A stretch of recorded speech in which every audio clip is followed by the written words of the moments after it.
then I'll count us in.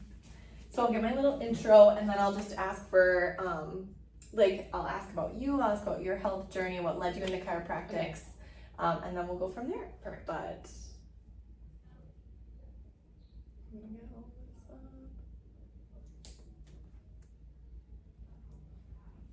Oh shoot, I have to configure my track.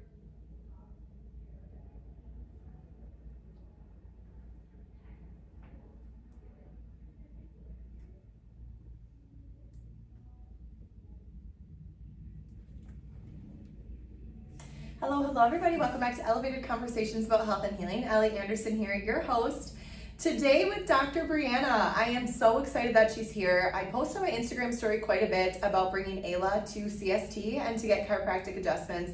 I'm an avid fan of chiropractic adjustments for kiddos. If you remember, I had Dr. John on the podcast last year. I just think it's so critical. Structure is so critical, and God designed us body, mind, and soul. And chiropractic care is one of the amazing ways that we take care of our body and allow for, open drainage and all the things that I know about chiropractic is I get a headache, I get a neck ache, I go get adjusted. I don't have time to feel like crap. Once you start to feel good, you don't want to feel bad. And with my pregnancy with Ayla, it piggybacked very closely to my pregnancy with Eden. With Eden, I had horrible back labor. I mean, would not wish that upon my worst enemy. And my hips towards the end of my pregnancy with Ayla were literally just jacked up. A mess. They were not well. No, they were not. They were not well. Pelvis was just... It would literally just crack and pop, and scared me and scared my husband. He's like, I don't think this is normal. It feels like your hips are just gonna puff apart. And I'm like, feels basically, yes. I would have to crawl out of bed in the morning, and oh my gosh, it's humbling. Pregnancy is humbling. But my midwife, Deb, was adamant that I needed to see a Webster certified chiropractor because of all the reasons Dr. Breanna will explain to you that I do not understand. But it made such a huge difference for my pregnancy, those last little bits. And honestly, it was the most efficient and effective labor of all my 6 kids that I had ever had. I just remember it was my 6th baby too, so some people say they just walk out by then, but I would say no, it wasn't that easy. But it really was I could tell my hips were doing what they needed to do during labor. During every contraction, I would just tell myself, relax, be open, trust and surrender. God's got this. And she was, my hard labor was 40 minutes and she was out within 3 minutes after my water breaking. So just a rip-roaring 3 minutes, only 3 minutes. I thought I was gonna die. Yeah, I looked at my midwife. I'm like, I don't want to do this again. And she's like, it's gonna be easy and efficient. Yeah. And I literally went from the toilet to the floor, and Ayla was out like that. And I never even pushed. I never pushed. And I looked at Deb after, and I'm like, I only thought I was gonna die for 3 minutes. And she's I can't do this again. I'm like, I can do this again, but I'm not gonna say that right now. I need 7 years to recover. So I just will say for myself, Dr. Breanna's work was so hugely impactful for my pregnancy, but then for Ayla and her tension and how fast she came out and everything that she carried. Craniosacral work with the adjustments has made a huge difference for her comfort. And I will say, Drew is my ultimate. I can't believe you've never met him yet. Yeah, but he'll be you cannot miss your appointment with Dr. Breanna this week. You need to get Ayla in. I can tell she's a little bit uncomfortable. And I told Dr. Breanna this, and I told Drew this. I'm you can never come. Because Drew thinks if he sees something, he'll hang Ayla upside down all the time and just let her, unwind a little. You're going to look at Dr. Breanna doing these things and think, I can do this. It's harder than it looks, but I can do this. And I don't want him to think that because I feel like she'll end up all wound up. So I would love to know more, Dr. Breanna, about what got you into chiropractic, what got you into Webster and CST. Tell us about your journey. Yeah, so I grew up going to the chiropractor from a pretty young age. I was a figure skater growing up, so I was just having low back pain, lack of range of motion, just not normal things in a little girl. So my parents brought me to the chiropractor. And instantly I just started feeling so much better. But also within that, they started noticing huge changes just in my overall health. My allergies that I have been dealing with was improved so much. I was having headaches that just were pretty frequent, things like that. So just a huge shift in my overall health. And then chiropractic kind of just became part of our normal wellness routine as a family, and something that I just grew up with. Wait, tell everyone where you're from. Oh, I'm from Canada. So is the holistic health and chiropractic here in Canada more universal? Do more people seek it out? It's a little bit more universal just in the part of with it, like our universal healthcare. It makes it a little bit more easy and accessible. It's part of most people. They get a certain amount of visits. It's not Like, so hard and fast all the time. exactly. Yeah, so you get a certain amount of visits. So I feel like it gets people in the doors a little bit easier. Things like that. But so yeah, it's definitely widely available. But there's only one chiropractic school in Canada, oddly enough. Yeah. Oh my Of all gosh. Canada. So I literally joke, I moved and it's in Toronto, so it's actually closer for me to come down here than Interesting. go there. So I literally joke, I had never been to America. I packed my bags and moved down to America and came to chiropractic school. So yeah, I've been here for like 8 years now. But yeah, it's kind of been a wild journey. But So with the health changes you saw, you were like, I know I want to do this. Is that yeah. how you feel? Yeah, I knew I wanted to help people be in the healthcare system, and I knew I didn't like want to be in the hospital setting, and that just like wasn't for me, but wanted like one-on-one patient interaction and things like that, and I just kept going back to chiropractic. I almost convinced myself not to just because I was a young 22-year-old scared to kind of move away, but there was like a seminar where the school at Northwestern came, and like there was a doctor that talked there, and it just like lit this fire within me, and I'm like, I need to do this. So so I'm so thankful that I did, because I almost like didn't commit, like I convinced myself not to because it's just a big move, I'm scared, all these things. And It's so fun when you find that calling. I feel like, especially when you have that desire to help people and you're going to be relentless in the pursuit of it. I feel like when I went to my first conference on muscle testing, I had the same. I'm like, this is what I've been missing. Yeah. This is what I have to do. This is how I'm going to help people find intentional healing. At least one of the tools in the toolkit, right? Yeah. But it's just like when you get that fire ignited, watch out. There's no stopping, and it is such a gift to be able to pursue that. For sure. And now it's like, what else? I can't picture what else I would do aside from this. But yeah, and then in school, last year of chiropractic school, that's when we started to go out into the community, do our like internships, things like that. Both the places I went to are very like heavily focused in prenatal pediatric care. Just because in school, I mean, we're practicing on each other, so you don't really see that demographic of people at all. So That actually sounds terrifying to be practicing on. yeah, it really is. Sometimes I look back at the old videos, because my husband's a chiropractor too, and I'm like, what were we doing on each other, and how are we okay?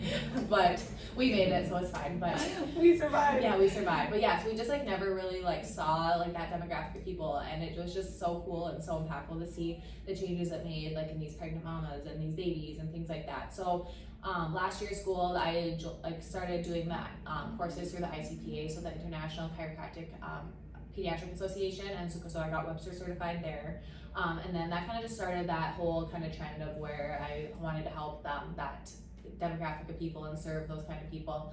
And then craniosacral therapy, I didn't get certified until a couple years in practice. I feel like I was seeing a lot of babies, we were making great progress, but it's kind of like we were just like hitting this roadblock. We were getting so far and like seeing progress, but there was just some babies that I just feel like You knew you could help them more intentionally. yeah, there just was something that was like a piece of the puzzle that was missing. Yeah. And just like we were just still having a lot of tension, having a lot of issues, things like that. So I kind of like deep dove into like what body work is, talking to some different colleagues, things like that. So that's when I got certified in infant craniosacral therapy protocol.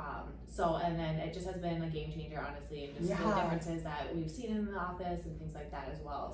So that was an additional certification. They're not like lumped together, Webster CST. Nope, they're completely different, and yeah, completely all outside of school as well too. Just because which is kind of crazy. You only take like one class in school that's about like adjusting kids, things like that, and I mean it's all textbook, because you don't have that demographic of people to work on. So it's no practice. Yes, no practice. Yeah, so it's just really trying to like everything you have to learn is outside of like school, and just continue to learn and things like that. And yeah, there's so much knowledge, and I mean I continue to learn each year and take more seminars, and I mean I'm just a tip of the iceberg, and there's always more and more to learn too, which is really rewarding. I think that's what a lot of people don't recognize about really anything in the health sphere is if someone has a niche or a specialty in any like holistic type of setting, it is hard work that they've done outside of the textbooks to actually learn and apply.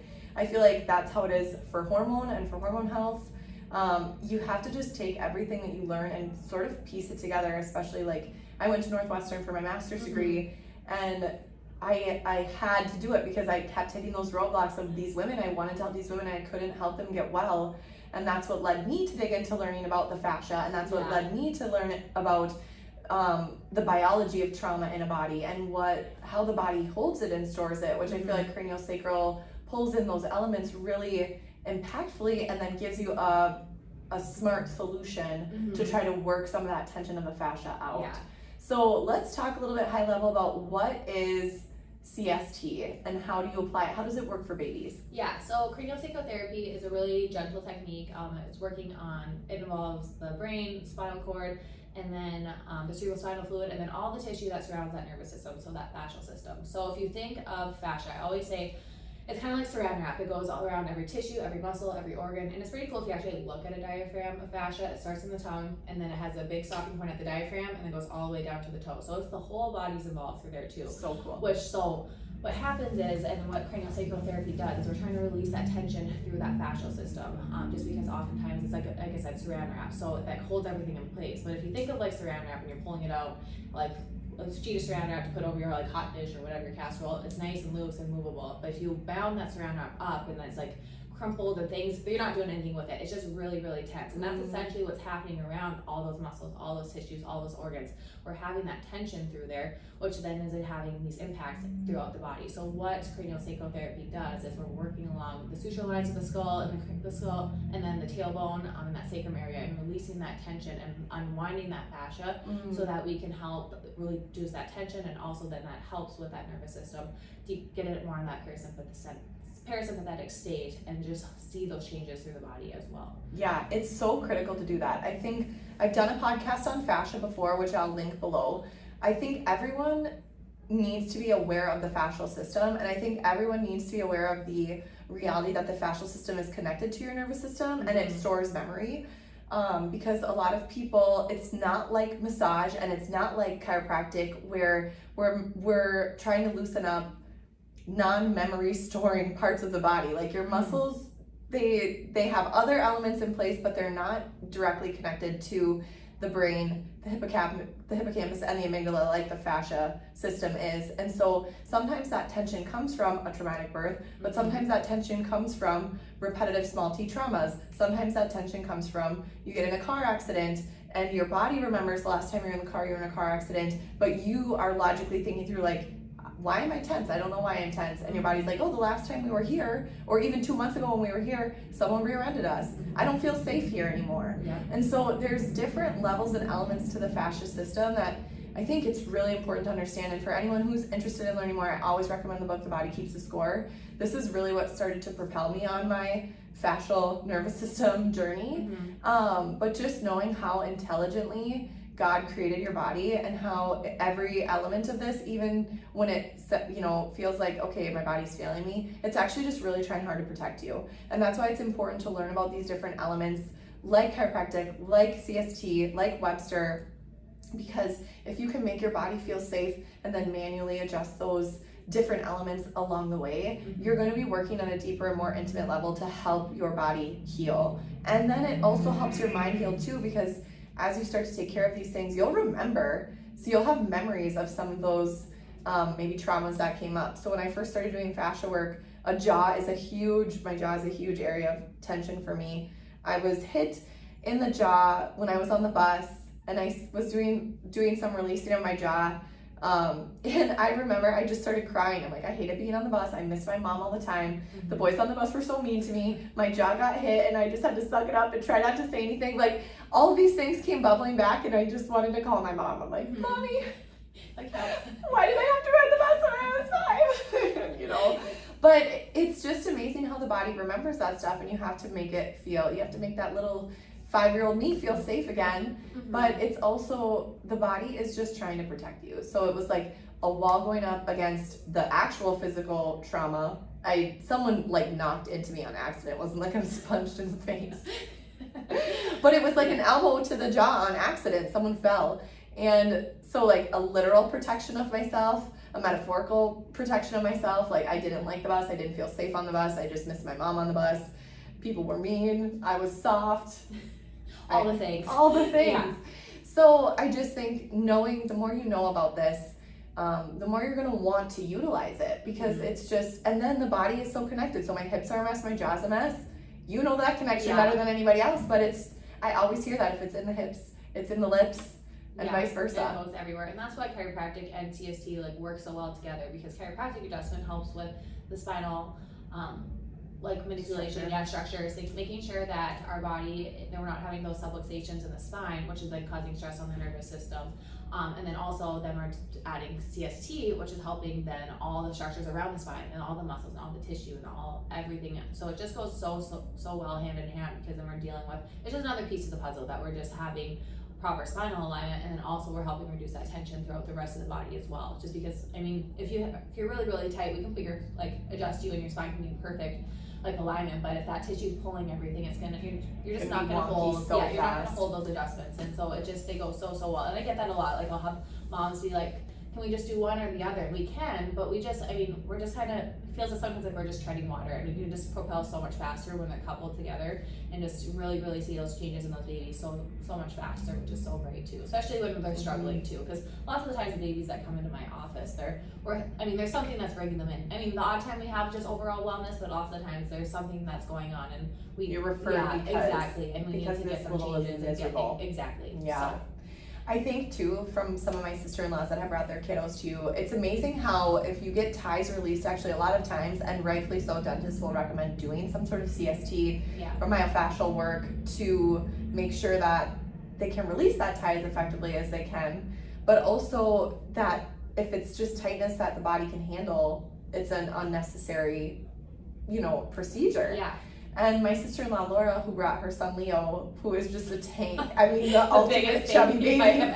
We love him so much. He's so cute. And I know Laura listens to that. Goes, hi guys.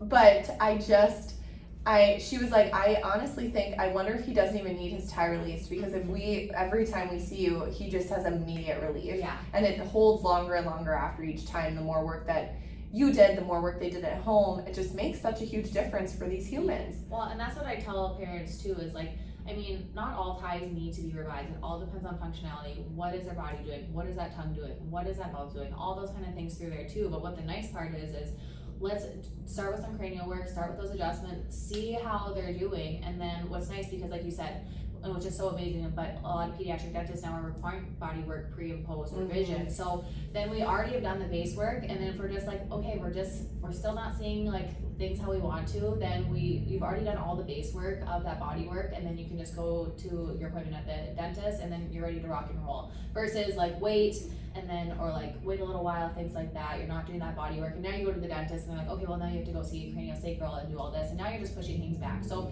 it's so nice because you're already doing the body, and lots of times, like you said, sometimes we don't need to do that revision, but if we do, then you've already done all the base work, and you're just ready to go, and just again the results are that much exactly quicker. And then you can then we can start post care and what that looks like as well. So I think one thing too that I'll say about Ayla, it's so funny, but Eden had a horrible posterior tongue tie.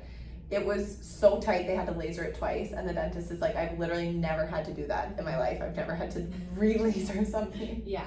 And they play a video at that White Birch is where I got her tie revised, and they're like, this video is about 3 minutes, and we will be back with her within 3 minutes. We'll be back before the video's even over. Yeah.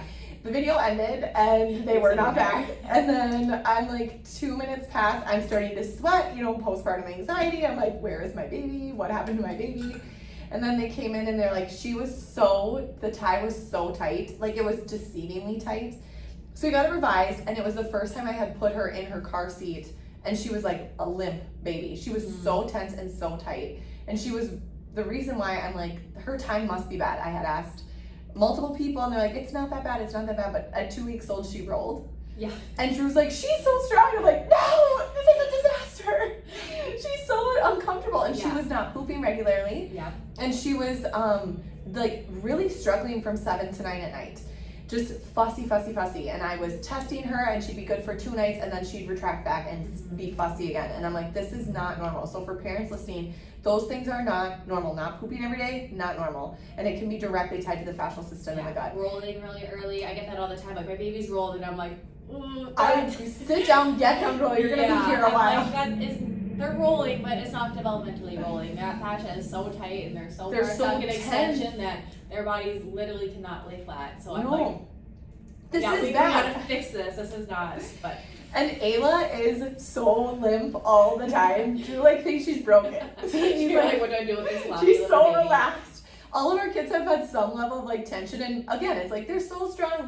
They are so strong. Like it's such a pride thing, and I'm like, she is so weak. I love it. Like she's so she's such a floppy baby. Yeah. Yes. So let's talk about some of the signs and indications that kids might benefit from some craniosacral work. Yeah, the biggest thing that I talk about is what is that tongue doing? Because that is the biggest indicator, and I know you've talked about it on like other podcasts, things like that. What is that tongue doing? Because is it sitting at the roof of their mouth how we want it to, or is it always anchored down? I mean, most of the time when I'm asking that question and I'm seeing these babies, it's most of the time anchored down through there too, which is just so it just then it's a domino effect, because that tongue is so important. Because if it's not resting at the roof of their mouth, then we're not extending that palate how we need to, and then we lead to that narrow airway and all. And then it kind of goes down that route through there too. So that's my biggest and like most concern about, and kind of like the big indicator of do we need to go for the revision or are we doing okay? Is what is that tongue doing? Just because it's so crucial in just our overall health, our overall well-being, and it's so much easier to deal with when they're little babies, because they the sucking reflex, it starts in utero, so they like 24 or 26 weeks, so they've already had these habits and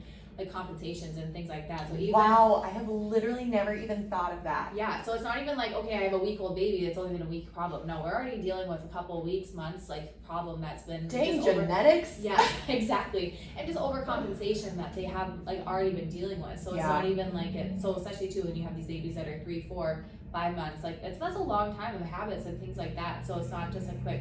So the like sooner we can get it done and just like see what that tongue is doing is my biggest thing. Because then too, I've had patients that like once they get older, I'll see them a little bit later, like start that toddler age, and they're just not like food's really hard, or they're just really picky. That sensitivity, nothing's ever touching like the roof of their mouth, so they can't even like clear that food how they're supposed to. So it's really important too. And also too, if nothing is resting at the roof of their mouth, we'll have some aversions, like because their gag reflex is going to be, and that's another question I asked, how is their gag reflex? Because if nothing's ever resting there, that hard palate's not going to be desensitized at all. So you try to nurse or bottle feed or whatever, that nipple in the bottle or of the breast, they're trying to, nothing's ever touched that, so then they're having this aversion, and now their baby's getting frustrated, and it just is a whole kind of like domino effect from there as well. So what is that tongue doing is the biggest thing. So even just pull your baby's lip down when they're sleeping and see what it's doing, because it should be nice and high.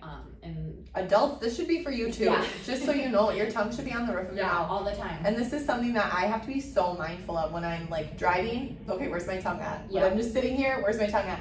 But I would say one thing that I learned at one of the airway conferences that I went to, I went to a conference and there was a speaker on airway health, and this is why so many kids, take a note, this is why so many kids suck their thumb, and we think it's so cute, like Eden sucks her thumb, and I do genuinely think it is the cutest thing in the world. And then I'm like, she's got a bad airway, like, she's the roof of the mouth is not necessarily even just for structure and functionality, it's a comfort spot. And there's like a sweet spot up there, just like when a baby's nursing, they're comforted by their mother. If the tongue is touching the roof of the mouth, they can self-soothe more efficiently. So it's important for nervous system regulation too, which is why, as I looked into the fashion, like no wonder it starts in the mouth, in the mouth area. Like there's a level of comfort that comes with this. And my kids, Anna and Walker, both have exceptionally high palates, and Anna's palate, very, very high. We didn't struggle at all with nursing. She's just a tiny little human too. So I'm like, I didn't think much of it, but she would always put toys in her mouth. She would always put things in her mouth, like toys, anything, that oral fixation. I'm like, what level? I've taken psychology classes. What level of development am I missing? Like, what did we miss? And it was actually a lactation consultant I was with, and she's like, her palate is so high. And that's why everything's going to her mouth. So a lot of times when they're not getting that comfort, they're not getting that tongue to the mouth. She said a lot of kids actually end up obese, they end up wanting to eat or chew on things more. They're not actually hungry, but that's the body's natural way to try to widen the palate, is hard, crunchy, chewing on things like silicone items. And I'm like, oh my gosh, I did not know that. Makes so much sense. Yeah, but she didn't give me any other what tools. How do we do you have this information. Just let her chew on the toys. It's better than her eating a bunch of food when she's not hungry. Got it. Okay, that's great. Yeah. So for older kids, do you do CST on older kids at all? So my training is in more infant training. Okay. So I usually refer out. So there's other women in the community. Great. Yeah, exactly. Yes. Jackie at in Albertville. Yes. So I refer. I'm just not the best person for it. So then I know that. So my training's all. That's in so infants. good. Yeah. I respect that so much. So that's where I like to focus on, and I'll do some like young toddlers, but if any older kiddos, I send them out, or especially too for having ties and things like that, then they oftentimes need some like myofunctional therapy, things like that through there too. So so I strictly mainly say just to like those little babies, just because that's where my focus is on through there too. But other things that moms should look at too is like, I mean, like you said, just that tension that babies are having. So like you said, putting your daughter in her car seat was really hard. Like you'll see these babies that are just stuck in extension. They hate tummy time. Just because that fascial system is just pulling them through there too. So you're not having that like nice little loosey-goosey baby that you're talking about. Yeah. Nursing is really, really difficult because they're not able to get that good cupping of like the nipple with nursing with that tongue through there. So we're going to be overcompensating with the jaw a lot. So you're going to hear that clicking. You're going to have that milk spillage. You're going to have, and then lazy. Ayla is so lazy. She's like, I'm like, no, you get this whole thing in there, girlfriend. Get that deep latch through there too, which then if we're having that lazy, just little like you said, then we're swallowing in air. And then that's also going to make, because that diaphragm is going to be tight, that fascia is tight. So then you have this belly that's full of air. So then that diaphragm is tight, which then creates an uncomfortable baby. They get so uncomfortable. Exactly. So it's just such a domino effect. So those are the big things: clicking, feeding, having trouble nursing, just a tight baby. Like you said, rolling, like your baby's rolling really early, things like that. It's like good. Those are good indicators that something is going on with that fascial system, and that should be looked at as well. I feel like whenever I lay Ayla down too, I can always tell based on if she's curving one way, if I'm like, okay, we gotta get exactly that C-shape motion, and just they're just not. You're not seeing that nice relaxed baby. Like they don't like lay with their arms nice and relaxed. Even I had like one of my patients last week, like he had a very severe tie and it got it released, and then she was like, his face already looks different, like spacing between his lips and stuff, like it was pulling, like I looked at pictures and I had like no idea, and we're like, she's like, he took a nap and like relaxed with his arms above his head, and I'm like, I've never seen him do that. And like you just don't know what you don't know, or like you think that's just normal to your baby, and then you get these changes and you're like, my baby is actually really uncomfortable. Yes, and that's the way they show us. Yeah, which is so beautiful. I love that. CST, I could talk about it all day. Let's talk a little bit about Webster too. So when it comes to Webster, why would my midwife recommend that to me? Like, why is that? I mean, my hips were literally falling off of my body, like real talk. But I can't even, like, you guys, Dr. Breanna gave us some exercises that I needed to do. Super simple. Drew had to apply pressure to my hips. He would honestly get nauseous at the way my hips would click, like, and he's like, this is abnormal. And I'm like, I just have to do it. But it helped so much. Yeah. But why would someone be referred to you for that? It just is really being specific with how we are getting your body and that pelvis ready for labor and delivery. So it looks pretty similar to normal adjustments, but we're checking like making sure that that pelvis alignment is proper, but we're also checking a lot of extra things that are outside of just a normal adjustment. So we're checking what that piriformis muscle is doing. So that's a muscle in your glute. So that sacrotuberous ligament is doing. So that's a ligament that goes from like your sit bone to your sacrum. So really making sure that we're not having any pull on your pelvis as well. And then checking your hip flexors, your round ligament, your pubic bone, things like that in the front too. Really just trying to fine tune that pelvis and making sure that it's in the best position possible, so that baby has as much room to be head down through there, which also can, like you said, increase labor times, things like that. So your body's not having to work harder. We're not having those issues of dystocia where that baby is unable to pass through that birthing canal because your body is in the best position possible. Which then also, when your body's not having to work harder whether on those stressors, whether that's physical, chemical, emotional stress, your nervous system is more regulated too, so your body can be more in that parasympathetic state through there too. So really just the goal is to really just fine tune that pelvis, get that body as ready as possible so that we can go through that big event, which is birth, and just so it doesn't have to work as hard. It also helps with postpartum too, because, and that's like what you're talking about too, with Drew pressing on your hips, that relaxing, especially too as more pregnancies we have, that relaxing likes to really uptick. She was high. She was never low after Eden. It stayed high until I got pregnant again. And just moving around. So your body's trying to get ready for your pelvis to open up. So you're having this instability naturally. And then if you're having that misalignment in your spine through that too, that's just another layer and factor that's going to make it harder to have that baby through there too. So it just really helps postpartum too, because if we can have your body in a great position like pre-labor and then have that baby, you're going to heal so much faster through there too. Yeah, 100%. I think too, when people when it comes to anything more holistic nature and health, oftentimes, I roll my eyes a little bit, oftentimes people get frustrated, like, well, if I go to a chiropractor once, I have to keep going. Well, if I come to you once, I have to keep coming. It's like, you kind of do, because no matter what you're doing, your body's always going to try to protect you. So you're never gonna be able to go through life and have perfect structure all the time. Yeah. You sleep funny, you exercise without good form. You know, me, I'm talking about myself too. Like I literally am hunched up all the time nursing a baby. My body's compensations are always out of protection. Mm-hmm. So the more you can make your body feel safe and the more you can continue to redirect it into the right form, it's gonna be easier to hold those adjustments over time. But I just think like, yeah, I'm gonna keep taking care of my body. I'm gonna keep going in. I'm gonna keep doing what I need to do to protect my body because it's trying to protect me so much. But just like you said, the body's trying to compensate for misalignment and misadjustment to perform the way that it knows it needs to. Like, I think my hips were doing what they wanted and needed to do to try to perform labor, like while growing this human, while just having had another human. Like my body was just like, I'm gonna make this work. You're still gonna do all these things. It just, your body's gonna be working a lot harder. So just getting your body to work optimally and just so it's not having to work harder, take that stress off that nervous system. And like you said too, like you don't necessarily you don't have to come see us forever, but once you start feeling how like much better your body is functioning and like how you're feeling, things like that.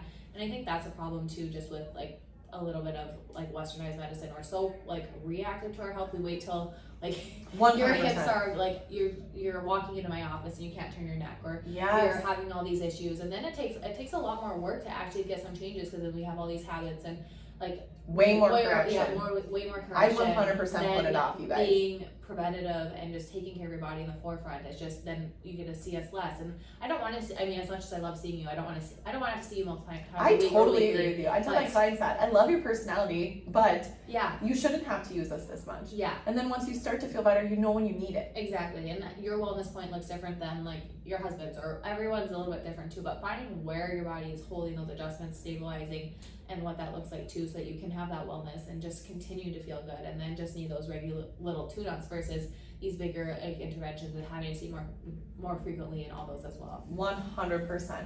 So what are some of your favorite things, favorite client stories, favorite wins with Webster?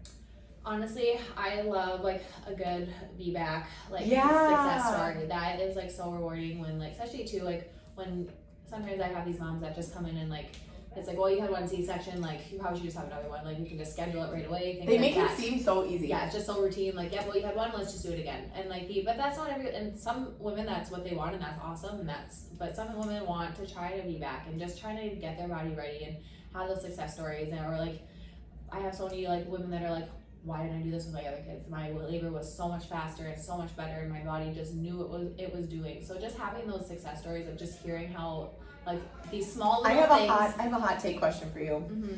When you hear women whose doctors say you couldn't have birthed that baby naturally, you had to have a C-section, what's your knee-jerk reaction? Even if you don't say it to the mom, what's your knee-jerk reaction?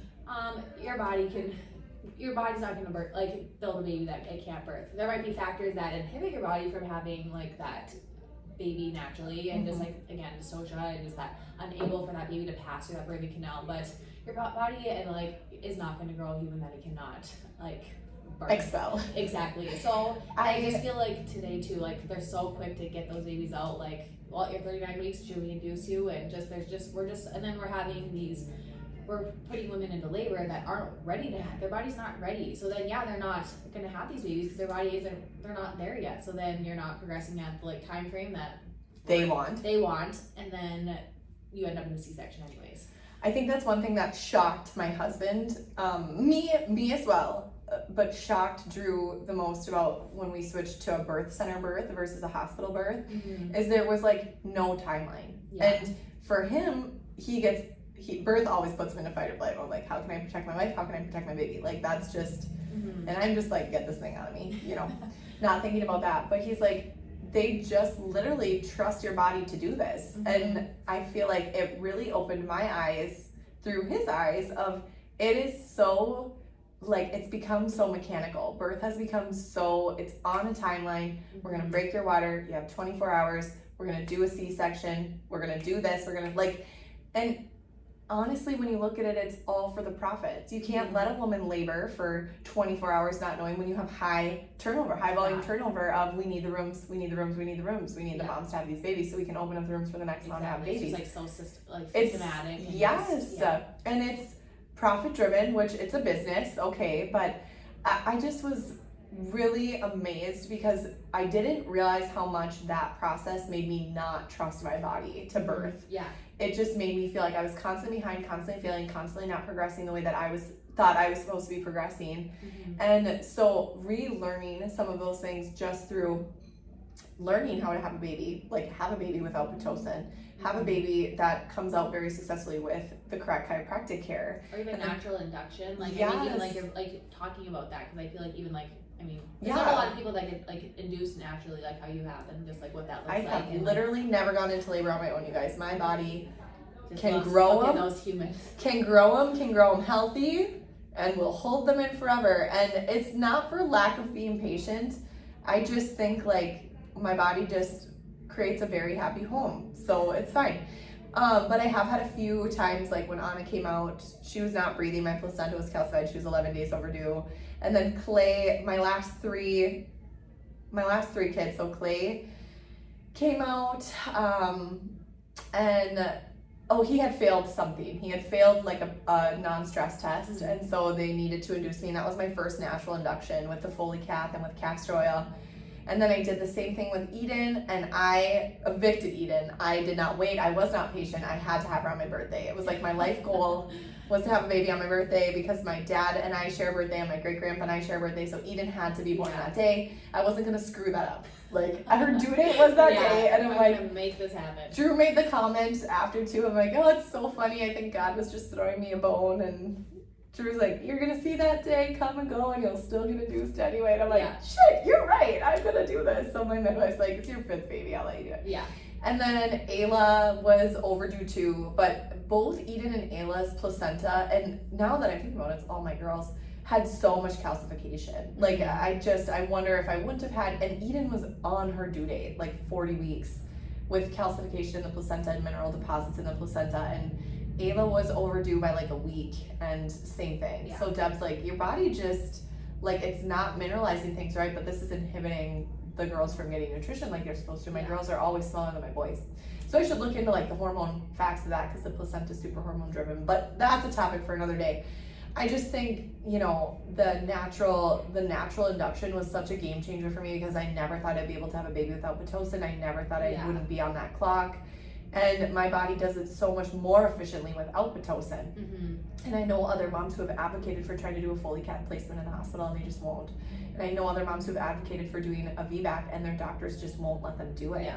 And it's just mind-blowing to me how little trust there is in the body, how little trust there's not on the part of the client or patient, but on the part of the provider. Oh, for sure. It's like, this is easier for me, so we're just gonna do it, but they don't wanna spin it like that. Yeah, well then, I mean, you're pregnant, you have trust in your provider, so you are like, okay, well, this is what my doctor said is best, and you're like, you're not gonna, it's your baby you're talking about. So and they'll rehash fears around, like, remember what happened last time? Like with Wes, with Walker, Wes was huge. They got so mad at me, they're like, you should have had a C-section. And with Walker, they instilled so much fear in me that I was gonna have another huge baby. Like, we were doing regular ultrasounds. They said he was in like the 99th percentile, again, like another big baby. They induced me a week early, and he was 8 pounds. That's another 1 ounce. And then my body was not ready. Yeah. 39 weeks, the only time I've ever gone early, was my longest labor ever. My body was not ready to go into labor. I was not ready mentally to go into labor. I was so fearful going into labor. Like, all of that tightens up your fascia. Nervous systems and like overdrive. Fight or flight, for sure. I just remember I was so mentally unwell going into my labor with Walker. And I looked at Drew after, I'm like, I will never do that again. And my midwife said to me mid-labor, like, your body is doing something it wasn't ready to do. And I'm like, why the F am I here then? Yeah. Like, why am I doing this? This was your guys' decision for me. Yeah. I trusted you because I'm scared. And now I'm miserable, like absolutely miserable. My first unmedicated birth too, so. There's a lot going on. But I just think you're so right. If women can feel more empowered and have more knowledge about their options, and knowing that they've hired their provider, like they can advocate for themselves more. And if they have a provider that doesn't settle well with them, you don't have to stay with that person. Like, just as a point for women to know, even if it was great for your friend or your girlfriend or your sister or your sister-in-law, like your birth story, your health story, your body story is different.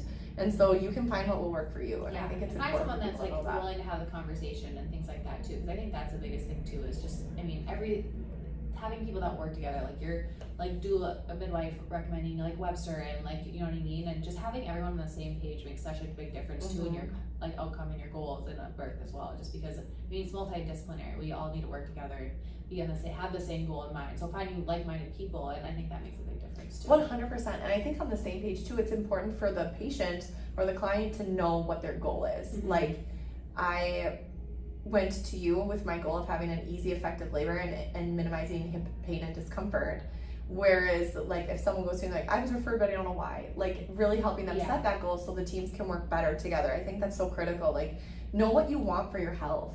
And know why you're seeking these options, because it's going to make you more confident in what you're spending. It's going to make you more confident in what you're doing at home to advance these outcomes. If you don't have health goals for yourself, you're going to feel maybe like a victim in what you're spending or what you're doing because you don't have a clear understanding of what your end goal is in mind. So I would really encourage people to like set health goals for yourself, for your kids, for your family. Like for Ayla, I want easy, efficient, and effective nursing, and I want her to be comfortable all the time. And so I know that that's worth my time, effort, money, and energy that I'm putting in, because her health ultimately also impacts my health as her mom. So I'm a big fan of setting health goals because I think it provides a clear path for what you're doing and why you're doing it, and it can also allow you to say no to certain things too, which is really important. So give us some practical tips, practical takeaways. If someone is, you know, getting adjustments, what else can they do to help enhance their health, or what else would you recommend?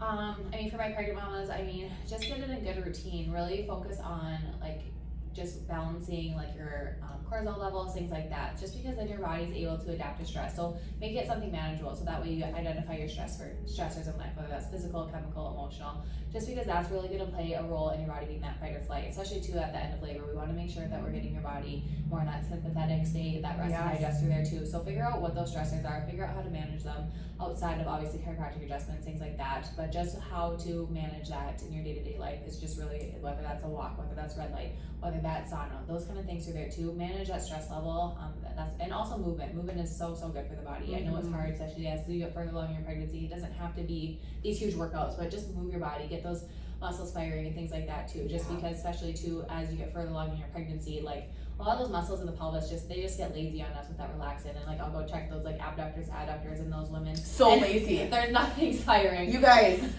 not one thing. Not one thing. My poor hips, I didn't realize, like I was doing walking with weighted vests, workouts, whatever, but then when Dr. Breanna's like, okay, try to like be strong against my hands, I have nothing. You're like, I'm like, I can't even talk to that muscle right now. No communication is happening. And I am still actively working on them because I can tell they're not where they need to be. Well, and if those muscles aren't supporting you, then like you said, your body's gonna get through those movements, but you're gonna be using the wrong muscles. So just waking those muscles up so that it can stabilize the pelvis and things like that makes a big difference too. And like in between like adjustments and care and things like that as well. For babies and stuff, I mean, tummy time, increase your tummy time. We just do not do enough tummy time with babies. That is just so important, especially too when we're dealing with that tight fascia. It just helps because we're stuck in extension, helps that baby be in flexion. It's good for their nervous system. I tell patients like do little little booty shakes, like take that little diaper, that's just really good for that parasympathetic nervous system too, all those nerves in the sacrum, things like that through there too. But increasing that tummy time is just an easy thing to do at home, just because with our car seats and the carriers and all the other we're things. So constantly crunched up. Exactly. And just, I mean, we're just laying flat on our back through there too. And that's another, I mean, craniosacral therapy can help so much too with just even like head preferences, or I've had babies that are told, yep, your baby's gonna have a helmet.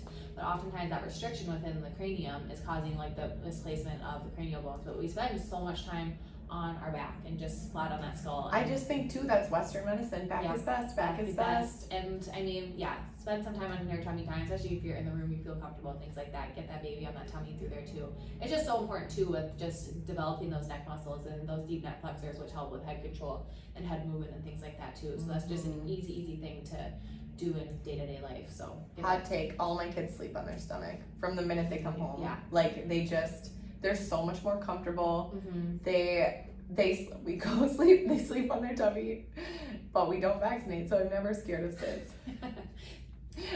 YouTube, come at me. No, I'm kidding. But honestly, I just think it makes such a huge difference for, like you said, their development, their comfort, their ability to control their neck more readily. But like I also think that if they puke up, like if they do have some reflux, it's so much easier for them to clear that out if they're on their belly versus on their back. Like Anna in the hospital, I have this seared into my brain.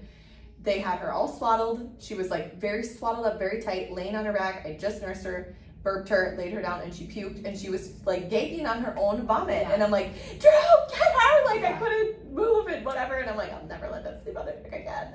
No movement. No, so restricted and not able to move her neck and head the way that she's supposed to. And I don't know. So I just think with Anna, we swaddled and she laid on her back all the time. And I feel like for her development, I actually didn't do her any favors with that, truly. I think like for physical and her emotional development, that detachment style of like, we're gonna swaddle her for the comfort that she could get from your arms, and then we're gonna have her lay on her back.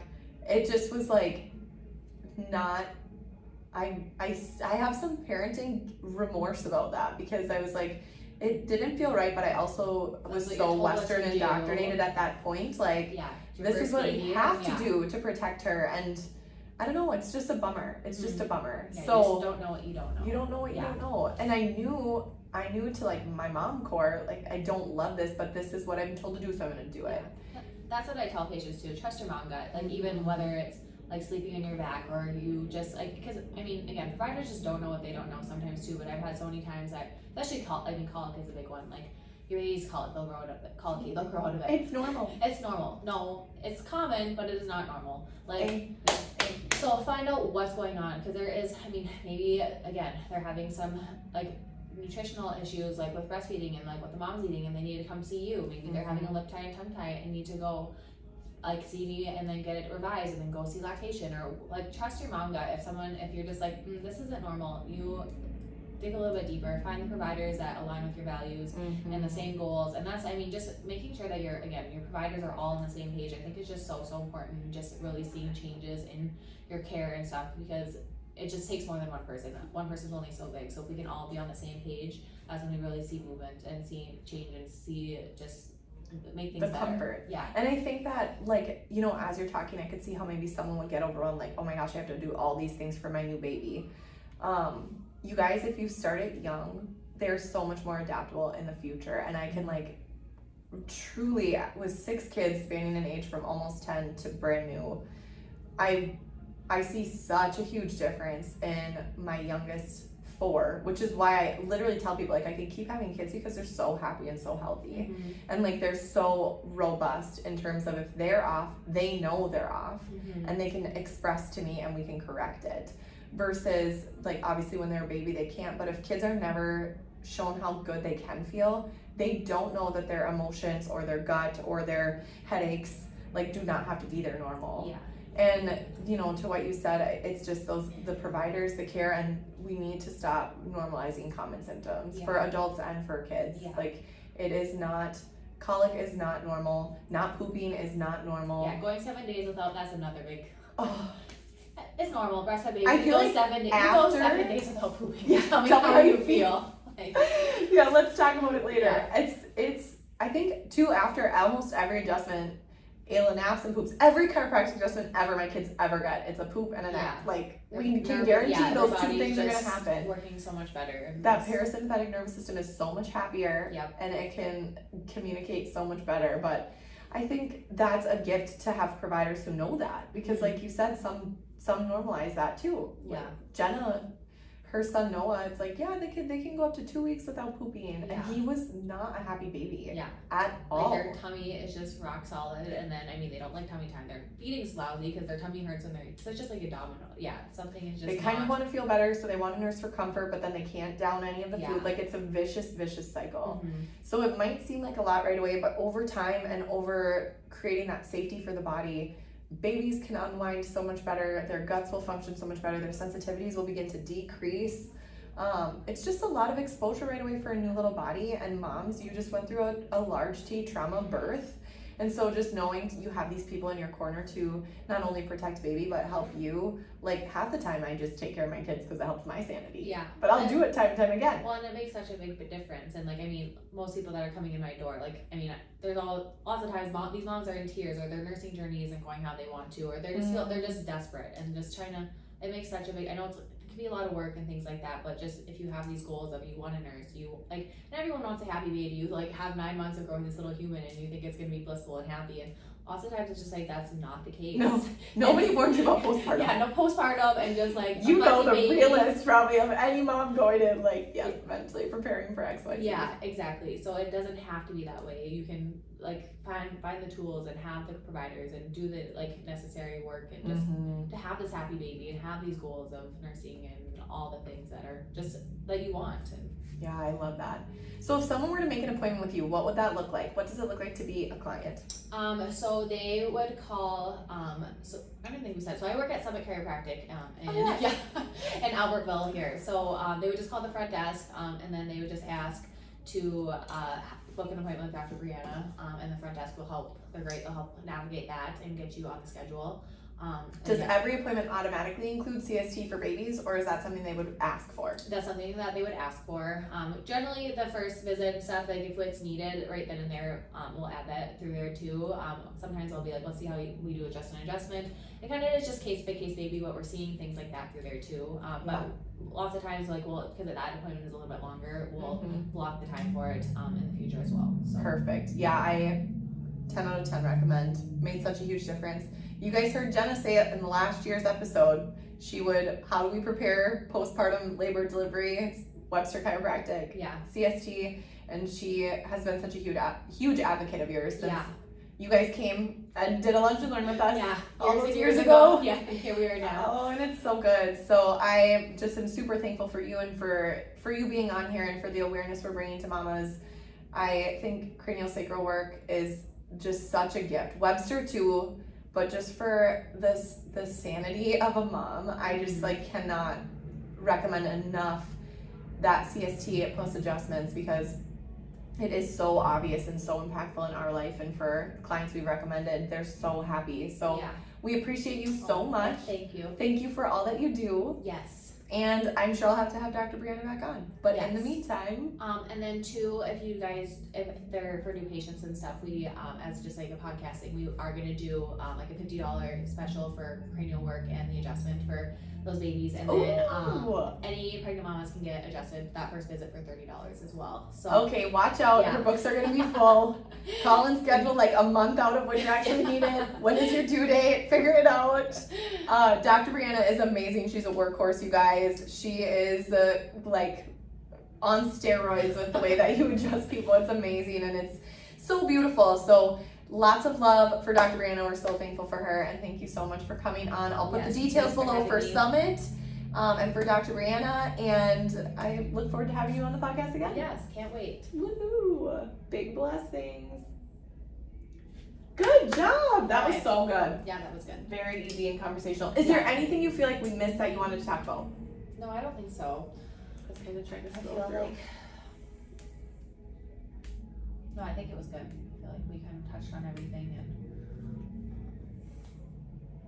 Oh, your picture's so cute. Look at you. No, I feel like I need to get some new headshots. Have you gotten any of your wedding pictures back yet? Yeah, they're so good. Are they so